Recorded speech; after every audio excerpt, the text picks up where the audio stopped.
ബീഫും പൊറോട്ടയും കൊണ്ട് പേര് കേട്ട ഒരു സ്പോട്ടിലായ്മയില്ല. കിടിലം ബീഫ് എന്നാണ് എടുത്ത പറഞ്ഞു. നമുക്കൊന്ന് ടേസ്റ്റ് ചെയ്ത് നോക്കാം. ആദ്യമായിട്ടാണ് ഇവിടുന്ന് കഴിക്കുന്നത്. നല്ല ബിരിയാണി. നിങ്ങളിതിൻ്റെ ഫുഡ് വലിയ കുഴപ്പമൊന്നുമില്ല, നല്ല ഭക്ഷണമാണ്. ഒരു കഷ്ണം പൊറോട്ട ഇങ്ങനെ എടുക്കാം, ഒരു പീസ് ബീഫ് കൊടുക്കാം. ബീഫ് എന്ന് പറഞ്ഞാൽ ഏത് ബീഫ് എന്നറിയാം, നല്ല തേങ്ങാപ്പൂളല്ലേ ബീഫ്. ബിസ്മില്ല.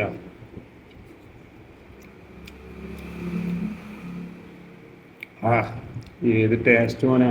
ഇതാണ് നമ്മളെ ശശിയേട്ടൻ. ശശിയേട്ടാ, ഈ ബീഫിന് നിങ്ങളെ ബീഫിന് എന്ത് പ്രത്യേകത? ഇത് നമ്മൾ രാവിലെ പിന്നെ വൈകുന്നേരം ആകുമ്പോൾ ഒരു 6 മണിക്കൂർ വെച്ചിട്ട് ഇങ്ങനെ തീമ വെക്കും. തീമ അതേപോലെ ചെമ്പിൽ വെക്കും. രാവിലെ വന്നിട്ട് തേങ്ങ കൊത്തെല്ലാം ഇട്ടിട്ട് ഒന്ന് ചട്ടിയിലിട്ടിട്ട് ചിട്ട് വരട്ടിയെടുക്കും. പിന്നീടുള്ള ഫുഡ് എന്ന് പറഞ്ഞാൽ ബിരിയാണി, കളറൊന്നും ചേർക്കാത്ത, പിന്നെ നെയ്ച്ചോറ്, ബീഫ്, ഇതെല്ലാം ഇവിടുത്തെ പ്രധാന ഐറ്റം. ഈ സ്പോട്ട് എടച്ചാക്കി കിനാത്തിൽ ഹോട്ടൽ കമ്പ്യൂട്ടർ. ഇവിടുത്തെ ഹൈലൈറ്റ് എന്ന് പറഞ്ഞാൽ ബീഫും പൊറോട്ട തന്നെയാണ്. ഒരു രക്ഷയില്ല, അടിപൊളി. പിന്നെ വെള്ളിയാഴ്ച അവധിയാണ്, ബാക്കി എല്ലാ ദിവസവും ഉണ്ട് ഇവിടെ.